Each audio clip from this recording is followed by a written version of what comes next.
Before the phone call, it was an ordinary Sunday. I was sitting at the kitchen table with my youngest son, Felix. It was one of those bleary-eyed mornings when you wonder when you're ever going to be able to sleep till 10 again. The answer, by the way, is never. Okay, fine. When they're 8, they can get themselves up, pour their own cereal, watch cartoons on their own, and you can sleep. Except you can't because you're half awake in a shame spiral about what a shitty mom you are, because you're letting your kid watch so much TV. Again. Getting old is this. You have a kid or two, and now you never sleep. You only ever get an imitation of sleep, something sleep-like. And this ages you.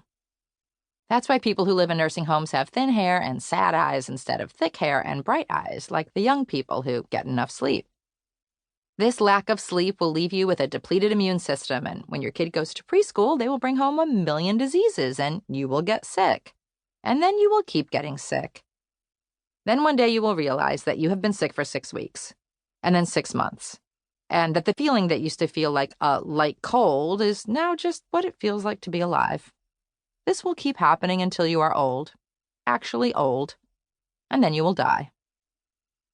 Even though my son Felix was only 3 years old on this particular Sunday morning, I knew the age that kids turn self-sufficient because I have an older son named Isaac, who was in high school. When Isaac was 12, I'd been silly enough to do it all over again, to get married and then pregnant and jump back into this utter foolishness. At the tender age of, oh hell no, I reset the clock to 0 and had a baby at the time when some rural folk become grandmas. It was on this morning, when I was really feeling my grandma age, that Felix had come schluffling into our room at the crack of dawn. I poked at Bruce, begging, Hun, hun, hun. I got to bed late last night, honey. Can it be your turn this morning? But you get to bed late every night, honey. Okay, fine. I'm up.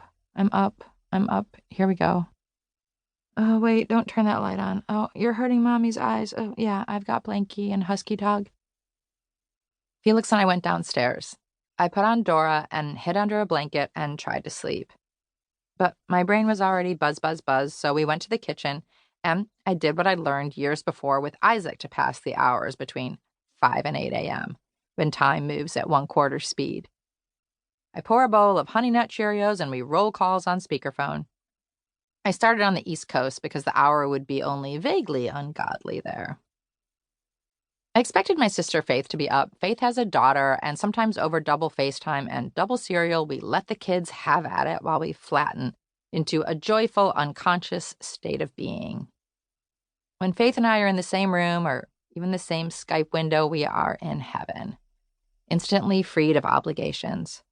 Our jaws unhinge and all filters lift. We stop watching closely and recording slights like we do with the rest of the world. We go back to our original sister selves. That is, one half of the perfect circle of love that we invented together when we were kids. In our childhood home, Faith and I were the only happy couple in sight.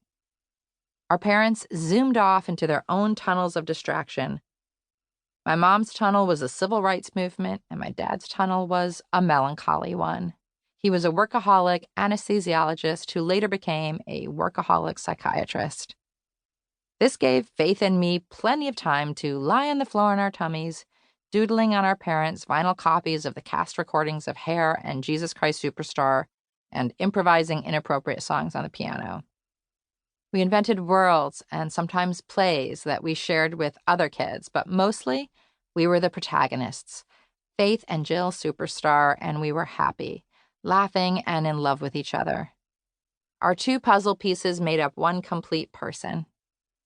While our parents slept back to back with miles between them, Faith and I spooned sweatily for 10 hours a night. There was a moment when our mom moved us into separate rooms, at our request, but on night 2, Faith raced down the hallway and back to my bed. When Faith and I got bored with each other inside the house, which was almost never, we ventured outside to organize the neighborhood children into semi-professional, wildly successful theatrical productions.